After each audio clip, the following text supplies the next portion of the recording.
Hey everybody, Plushie here, and since the year is coming to a close and we've just received our final Servant of the Year for FGO JP, I feel like we should sort of revisit all of the SSRs we've gotten this year and take a look at what my personal top 5 are of this year. And certainly it's a very exciting year filled with powerhouse DPS units in particular.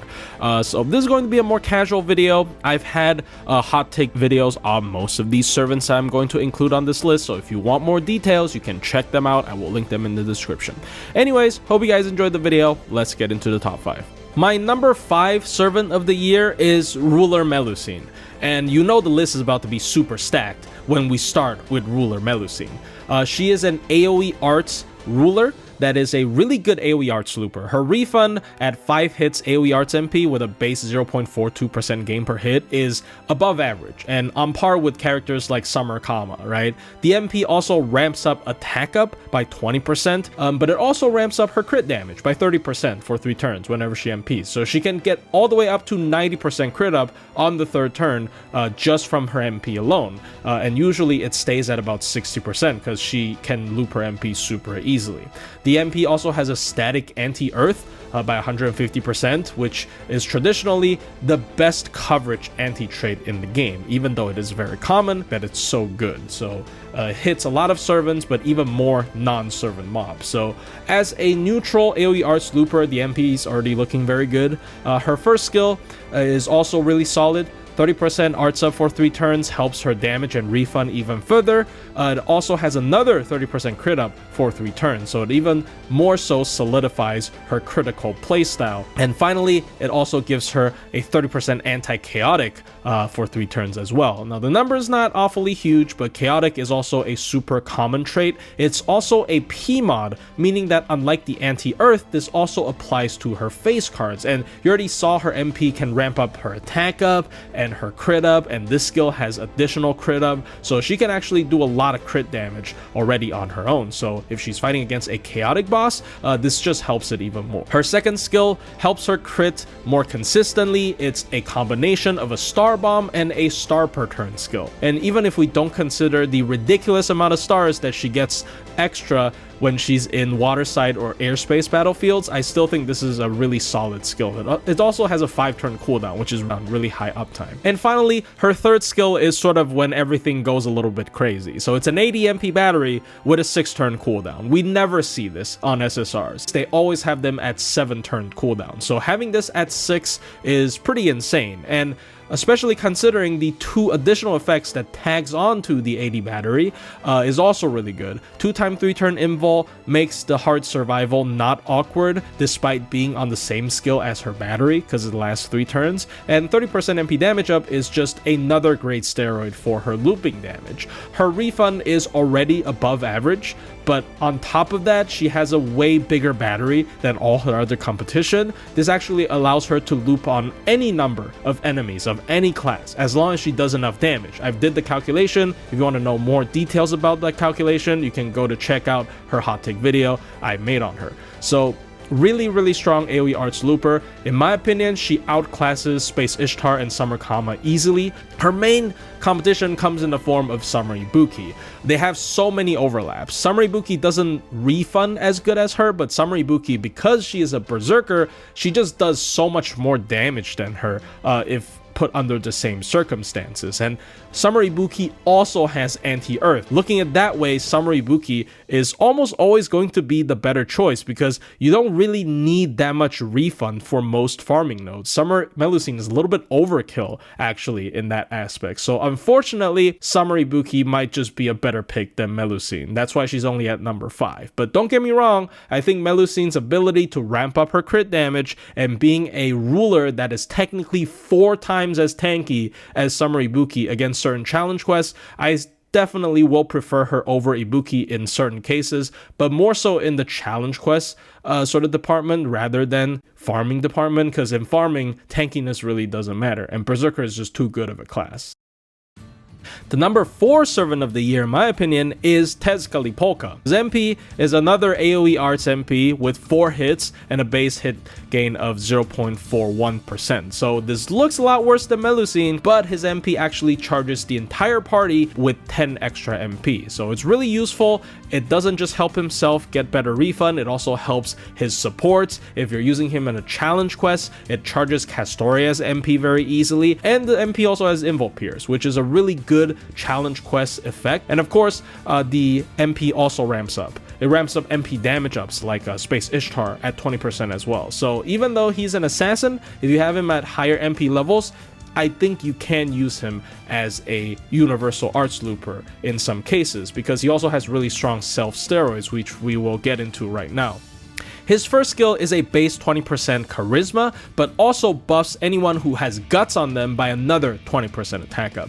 It only has a 5-turn cooldown as well, and he can give himself guts, so even just for himself, it's a 40% attack up for 3 turns on a 5-turn cooldown, which is super strong already for both farming damage and challenge quests. But of course, the valuable part is being able to buff his teammates. There are good AoE units that have guts inherently, like Morgan, Arjuna Alter, but also you can even use like Annie Blonde to give anyone guts and have this be a pseudo universal 40% attack up. His second skill is it's one of the most insane skills I've seen actually. So it's a self 50 MP charge, but it also charges his party by 30 MP. So this is such a strong number for multi-core farming in particular, because if you have a maxed out Append 2 and you pair that up with a 30 MP charge, you get 50. And 50 is the sweet spot number for FGO, because most of the CEs that has starting charge has 50 MP starting charge, and most of the meta supports also charges a servant with 50 MP batteries. So you always want to make 50s in FGO for farming especially. So he's a really good multi-core farming DPS because of this battery, but on top of the battery, this is also a better illusion. It's a 2-time 3-turn invul for the entire party. That's absolutely insane in my opinion. It's like an overcharged 2 Castoria MP that is instantly accessible, that is tagged onto already a super strong MP battery. It has a demerit that is basically not a demerit. If you use Castoria with him, you can just remove it anyway, so it's really easy to use. And speaking of Castoria, this invul also stacks with Solemn Defense. And his third skill is a Guts. The Guts is really bad. It's 1-time 3-turn, not a lot of HP. It's only there to trigger his first skill. It also is 30% 3-turn arts, pretty good for looping damage and refund.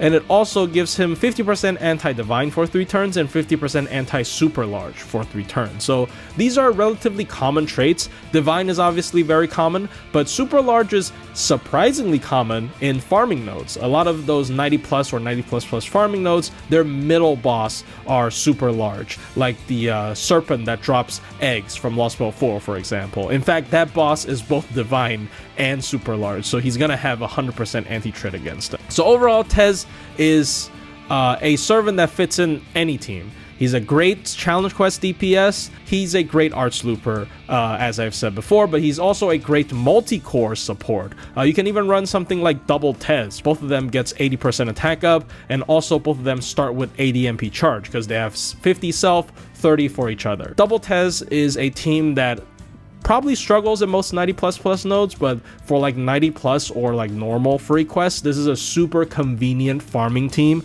that just doesn't care about whoever you bring on top of the 2 Tezes, and you can just use 3 MPs. There's no plug suit involved, super easy, super fast. You can even bring Annie Blonde to give the middle DPS guts, so Tez buffs them by 80% attack up total as well. So overall, super flexible servant. You can use him in anything, he'd be good.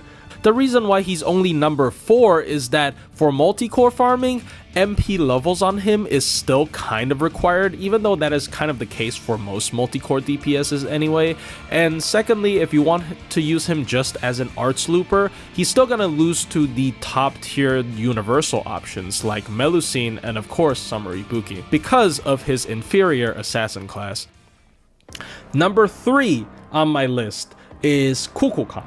So Kukulkan being at number 3 might be a little bit controversial, but I think her farming ability is slightly overrated. I think Kukulkan's biggest selling point is her super powerful skills, because she has this gimmick where she is able to choose to spend 10 extra stars to hypercharge all of her skills. So let's take a look at her first skill, for example.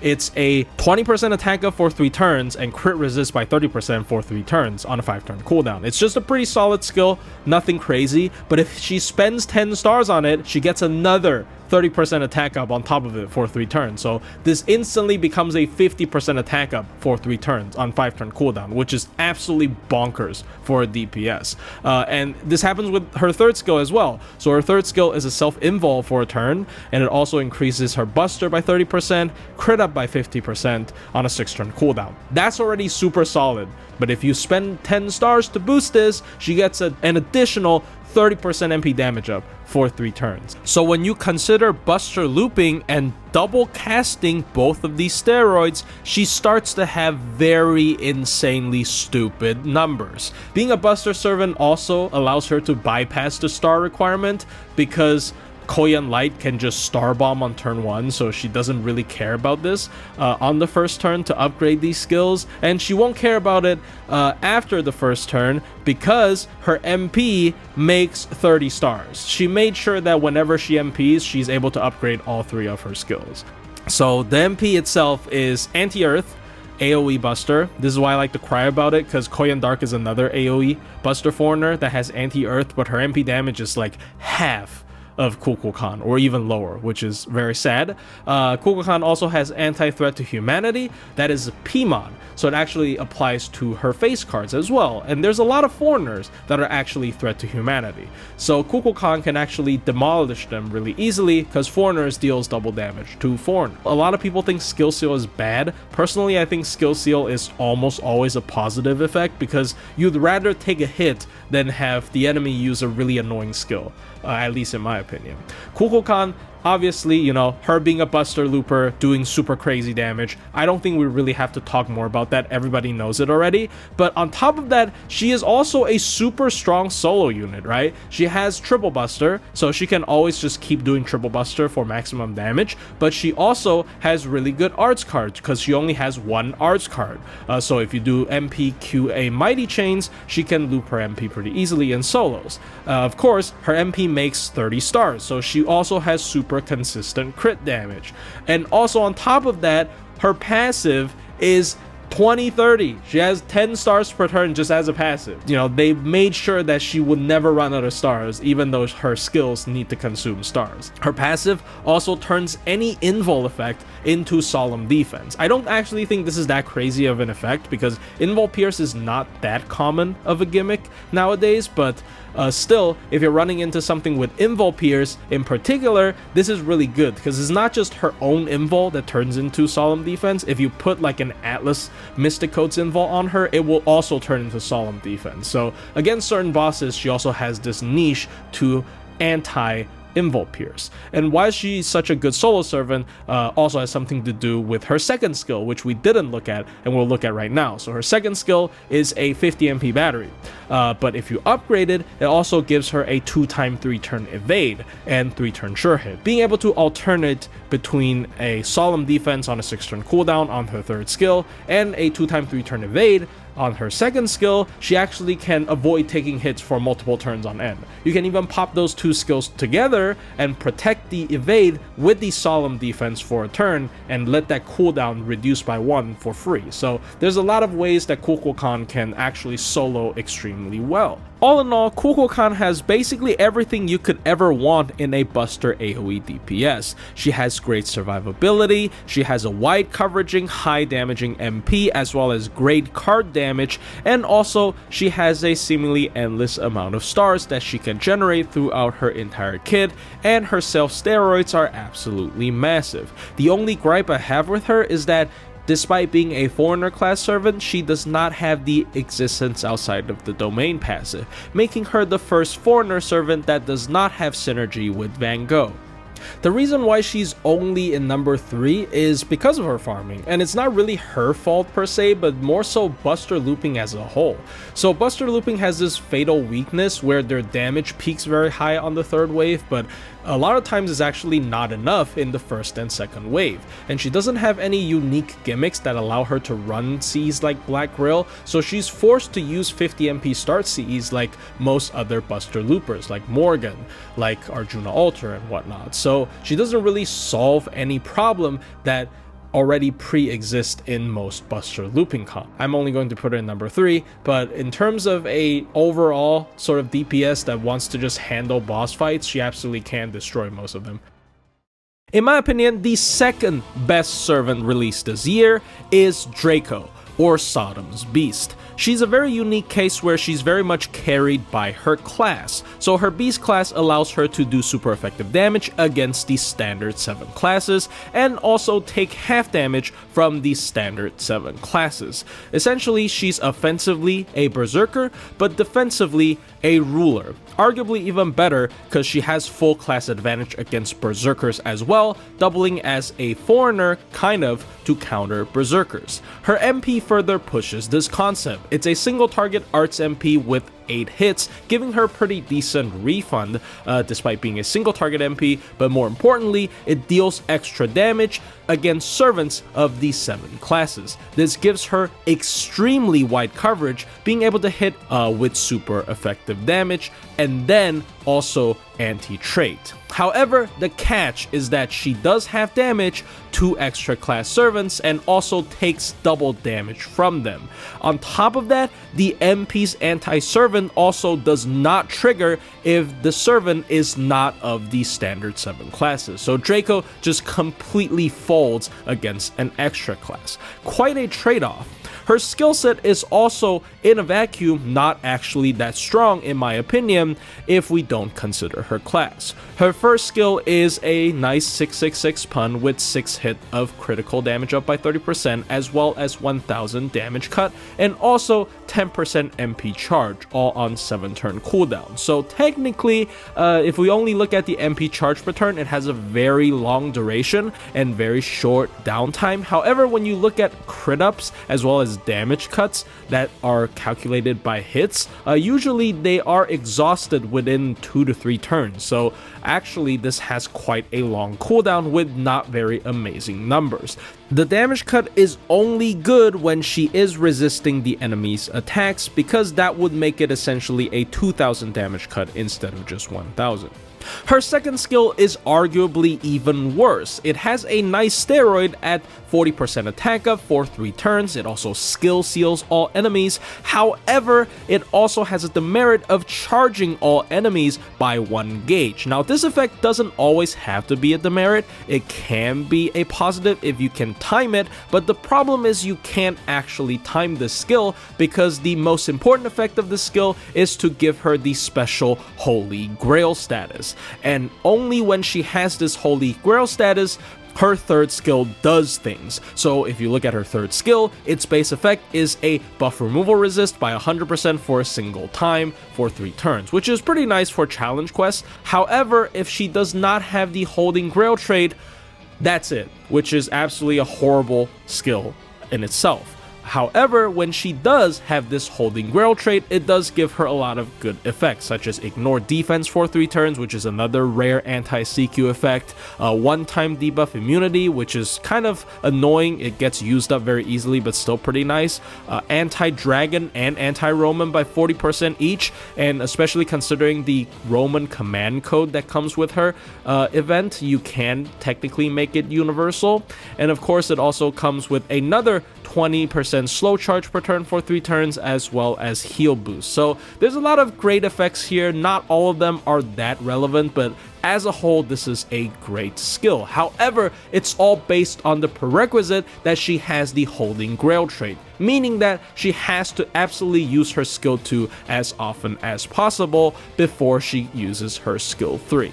In short, Draco is a wonderful farmer for most 90++ nodes, because 90% of them has servants of the standard 7 classes as their highest HP target, making her extremely usable against basically every single 90++, doing a bunch of damage. She also has 8 hits of a single target arts MP, as well as 30 MP slow charge per turn for 3 turns, allowing her to use her MP multiple times in a single farming run very easily, even if you're running a multi-core team.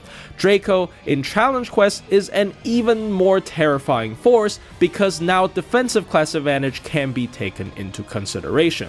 Honestly, there aren't really any boss that belongs in the standard 7 classes that can even touch her because of how much effective HP she has against them, and it makes most stuff an absolute breeze.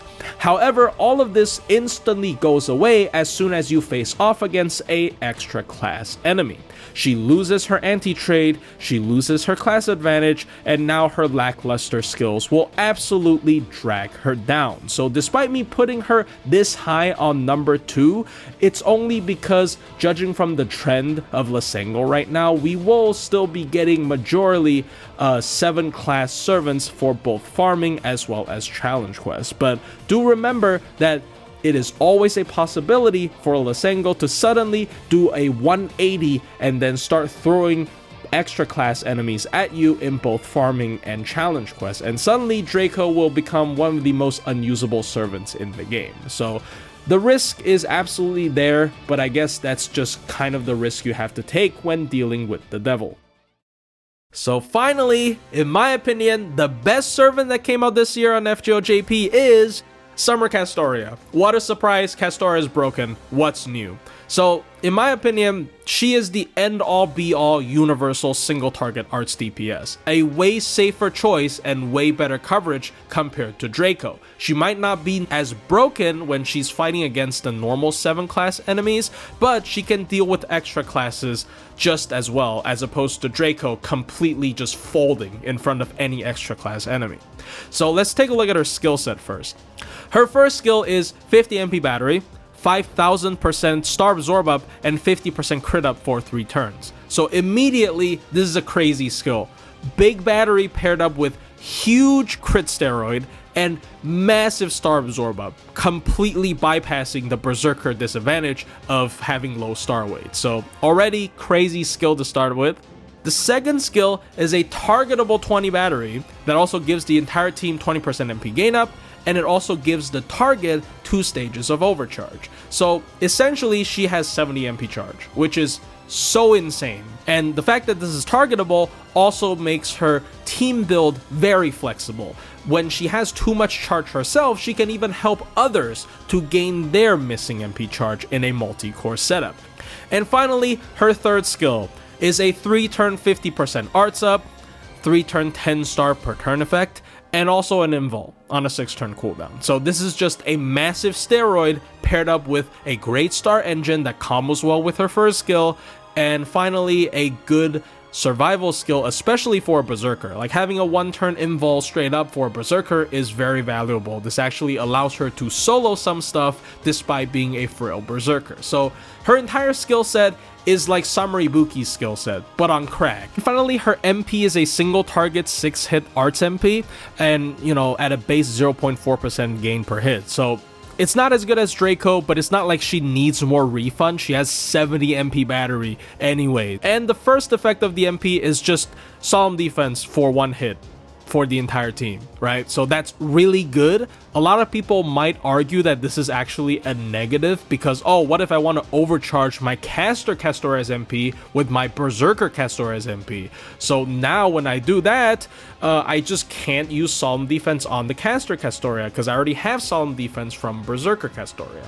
Now, it can happen in very rare cases, but most of the time you are using caster Castoria's MP first instead to boost her damage. And also, if you really want more layers of solemn defense, she has a targetable overcharge skill that she can just throw onto caster Castoria to give her 2 extra stacks of solemn defense anyway. So it's not that big a problem in my opinion, and you know, during a challenge quest, it's very possible that both Castoria's Solemn Defenses are offline, and when that happens, Berserker Castoria can instead take up the mantle of protecting the team instead of leaving your entire team open. So in my opinion, this is a super valuable and positive effect. It gives her instant access to the ability to wall off an AoE MP even if both your other caster Castorias are offline.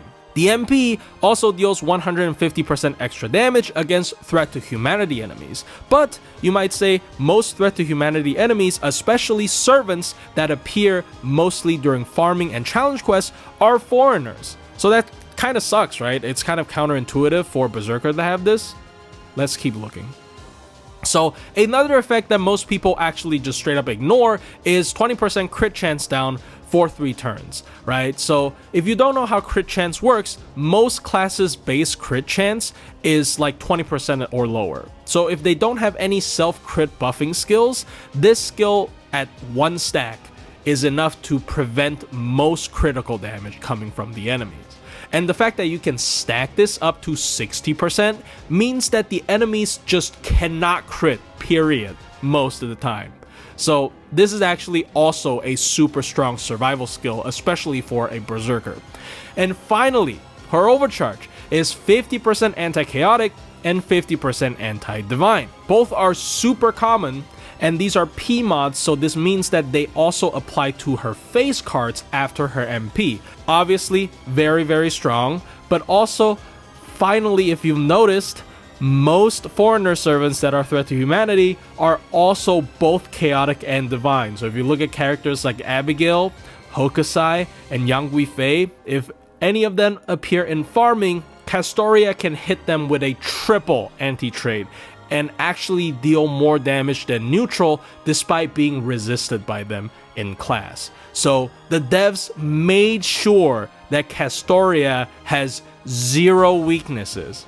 So in my opinion, Summer Castoria is the most universal single target damage dealer for boss fights, for farming, and also she has great team utility, great survival both for herself and the team, and also a bunch of anti-traits that actually allow her to conquer foreigner servants.